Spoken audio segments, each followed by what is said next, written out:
Before we get to our evening video tonight, and these are going to be great things, you're going to enjoy these, but I wanted to preview my guest that's going to be in here in a moment. Just wanted to mention Brother Dave Matuzak. Brother Dave did not grow up in a Christian home. As a young man, he was a drunk, surfer, and just a wasted life. And a miracle thing happened. You'd love to hear his testimony, but he got saved and almost immediately went to Bible college and has served as assistant pastors and serving all these many years in several different churches, 3 different churches mainly he served in, and has been a huge help to me, helped start a church, but just a real blessing. But I've watched him for 29 years or 25 years, just steady and never wavering. And he's straight doctrinally. He's a friend. He's not just theologically straight. He's a friend. He's a good, godly man. And you're going to enjoy hearing a little bit. It's kind of hard for me to pry some things out of him. He doesn't try to be up front. But if you get a chance to visit with him, his head is filled with the right kind of information, knows his Bible well, and knows about life, and knows about churches and church ministry. And I trust him, just trust him completely. And you'll enjoy getting a chance to hear him. So now we're going to go to Brother Dave Matuzak and myself and Adoniram Judson. Great to see you here this evening. Thanks for taking some time out of your evening to join us. And these evenings, for a little while, we're going to feature some people that are worth remembering. And I have Brother Dave Matuzak. He's on our church staff. We've been friends for... Since 1989. Since 1989, however long that is, a long time. And he's on our staff, and he's been a great help to other churches, but a great friend to me. And I'm thankful. He and I traveled a lot around the world right now. We're not even sitting close. We're being good. But I brought one book here tonight. We will talk off and on about it. And a book you can pick up. This is very available. To the Golden Shore by Courtney Anderson, The Life of Adoniram Judson. And then, why don't you hand me that one, Brother Dave? This book, I just I ordered one of these online for $2.50 or something. And this book is heavy, 500 pages of incredible reading, really worthwhile. This is simple. This is 2- and 3-page biographies on men who saw revival. And our friend Brother Alan Domelle and Rick Martin, both good friends of ours, they put this together, and it's still available online. I think used, I'm not sure there's new ones, but you can get it as a Kindle book as well. So anyway, when I asked Brother Dave to come, he knows the life of Adoniram Judson better than me. And I'll just preface this. We were just talking. There are things that we've studied and read, and we both love history and biographies. And sometimes you get talking, all of a sudden you jump over to this guy's life, and you mix them up. So we're not historians. We're not professionals. We're here to whet your appetite, to just maybe challenge some people to let's do something with our lives, and let's fill our hearts and minds and the minds of our children with greatness. And greatness is not Wonder Woman and superheroes. That's not greatness. That's fraudulent. These people like Adoniram Judson we're talking about, these are truly great people. So we're in my office, and we're just going to start. So I'm going to start. He was raised on a farm with a congregational pastor dad. Mm-hmm. Drop in. Where are we going from there, Brother Dave? Well, he lived in Massachusetts. Dad was the pastor of a small church, which they were on the liberal side. The churches were, and his dad was very conservative, very staunch kind of a guy. Mm-hmm. And he was raised in a Christian home. And then, by the way, Congregationalists, in those days, that was George Whitefield. A lot of them, they believed the gospel very clearly. And so today, that would be different. Churches have changed. But we're talking back in, scribbled a date here, 1812 is when he left for India. So he ran off. He's a smart kid. At 3 years old, he could read. At 10 years old, he knew Greek and Latin. Really smart. But he didn't want to follow in his dad's footsteps. He ran off to New York. Yes, to be in the theater. The theater. To write, be a writer for the theater. Just worldly. Long story, because we don't want to take a 3-hour time. We're only looking at 15, 18 minutes here. But Brother Dave just brought up a story. He fails in the theater. Nothing goes right. He decides he needs to come home and figure out what he's supposed to do. And then tell us this. Well, yeah, he was already convicted. Knew he wasn't right with the Lord. He wasn't saved, obviously. And on the way back, he stayed at an inn. The only room that was available was next to somebody that was dying. And there was a couple of maybe doctors and people in there with him. And during the night, he heard the guy, moaning and this and that, and them talking. And at that time, he was thinking, I wonder if this man is saved or lost, or says, this and that. And so there's a lot of really loud, dramatic. Yeah, it's very noisy. Yes. So terrible. Right. So he gets up in the morning, gets ready to check out, and as he just asked, just a casual conversation, what happened to the man? And I said, well, he passed away. And just for some reason, he just asked what his name was, and found out it was the man that, while he was at Brown University, convinced him to be a deist, turning from God. And so he felt so convicted, and he got on his horse and took off back toward home, and stopped off and saw his uncle on the way, and just was broken. And anyway, a man who led him astray, that he emulated, thought, well, this guy really had it, but watching or listening to him die, it didn't make any difference at all. And that was huge. Jumping ahead, he goes to Bible college. Now, if you didn't listen to last night, Thursday night was on Luther Rice, not as well known.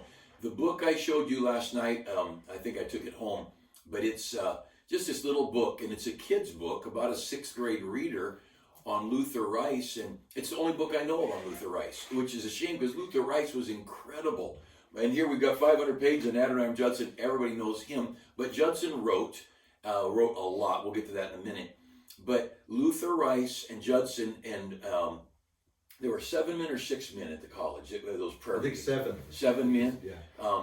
They were in college, and they're the ones that had the prayer meetings. And I mean, they really sought God, organized fasting, and these guys, they really cared about God. So Luther Rice and Judson were the best of friends, and in college, that's where the famous story of Judson's letter to his future father-in-law. Right.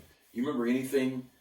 Right. He met this young lady. I guess she was in her early 20s. I thought she was younger, and ultimately they got married, and within 7 days they left. But before he was engaged to her, he wrote his future father-in-law, this long letter telling him of all the things that were going to happen, that he would never see her again probably.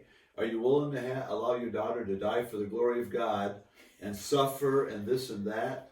And at the end he says, if you are, just something like sign on the dotted line or something. something.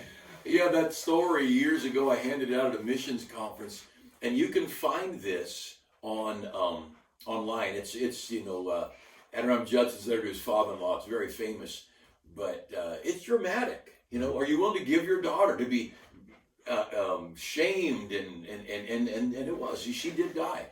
She died there on the mission field. So they get on the boat, and Luther Rice is with him single because as I said last night, his fiance wouldn't go to India.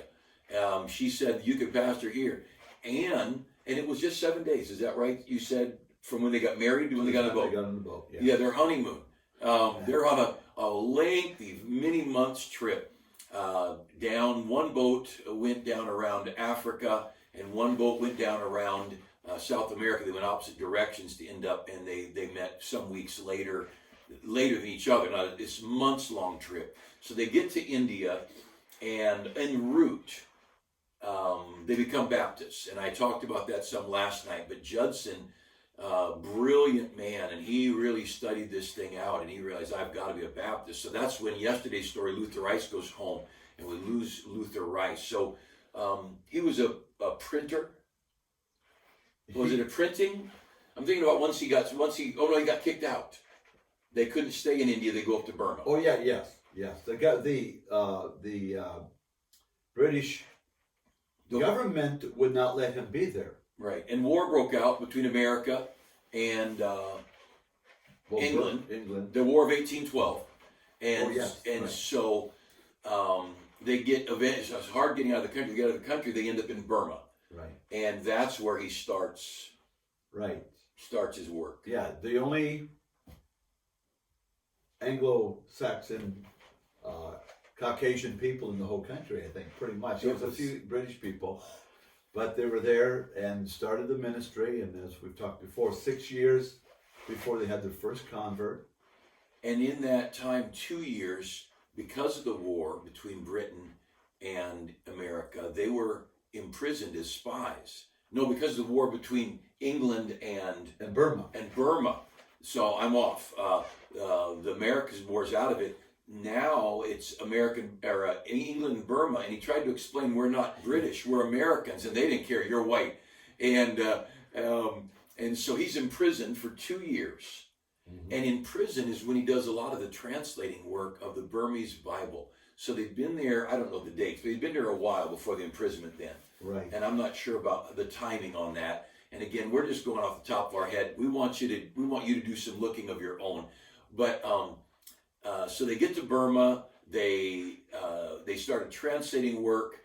He wrote a Burmese dictionary. He wrote many portions of scripture. He had the Burmese people helping him. And let's think about his time in prison.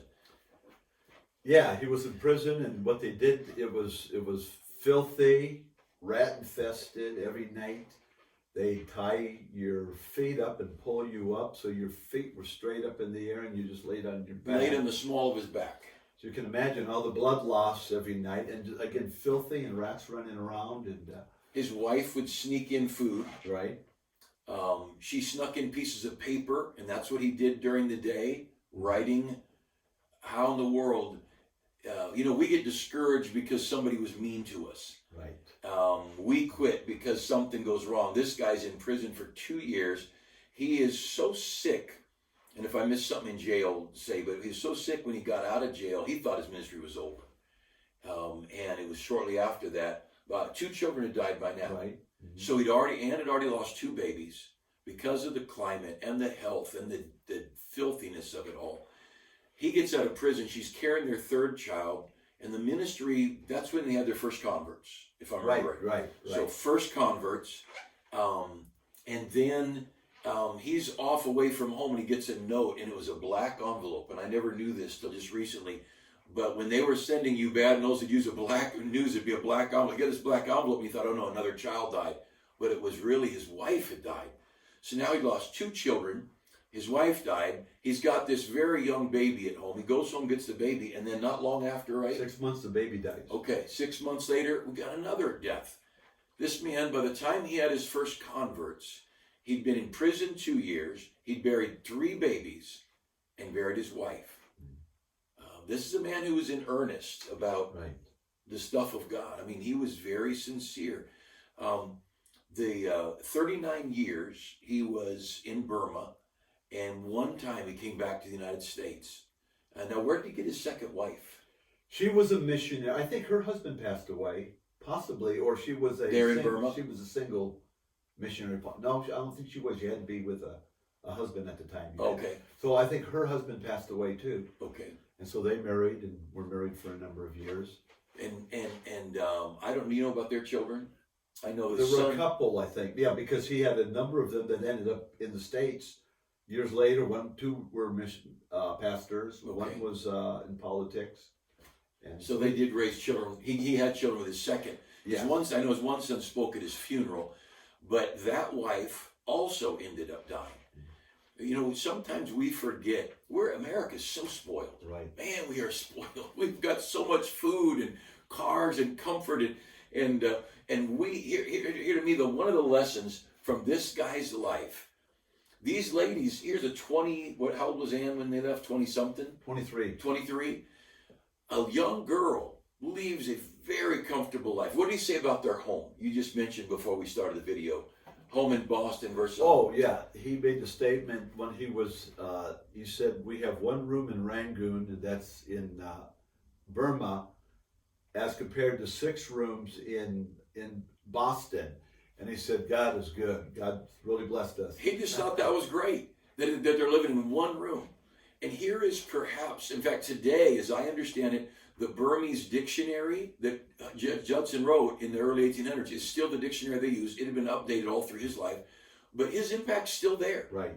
I've heard that people who go to Rangoon and in that area, there are still people who trace their salvation back to Adoniram Judson and lived this one-room house, buried 2 wives. And then he married a 3rd lady. I don't know where she came from. She came from the States. She was a writer, and I mean, upper class kind of person. People didn't think it was that they were a match, but they were very, very happy. Wow. And she did a lot of the writings for him. That's right. I remember someone saying she was a brilliant writer. Oh, yes. Very brilliant writer. Yes. And she's not the one who wrote this, though. No. Yeah, I didn't think so. I don't know who this is. I just know that they're a good writer. So I scribbled a couple of notes here toward the end of his ministry. He died, by the way, he died at 61. So me and Brother Dave, we'd be gone. We'd be gone already. But again, think about our lives. Are we willing to witness? Are we willing to preach? Are we willing to give our children up as Ann Judson's father was willing to give his daughter up to go to the mission field? And we are so wrapped up in our body and our comfort. And I think if I was imprisoned unjustly, hung by my feet, this resting on my back and my shoulders at night, I wouldn't be writing a dictionary. No.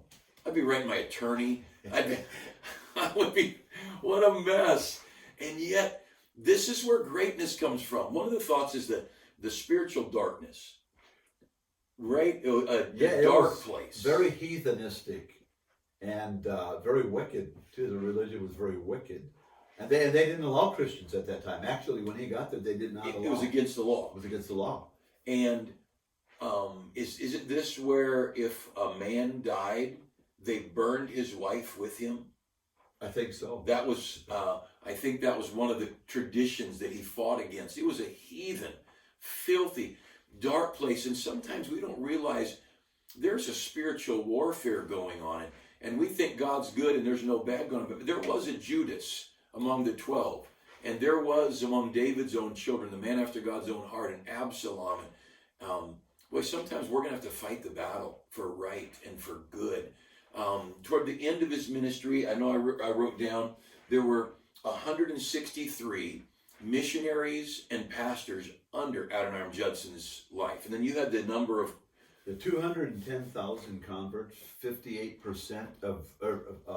1 in 58. 1 in 58 of the people of Burma became Christians. That was a government figure, so it was probably quite higher than that. So those were people who would make a public profession of their faith to the government when it was, I guess, against the law.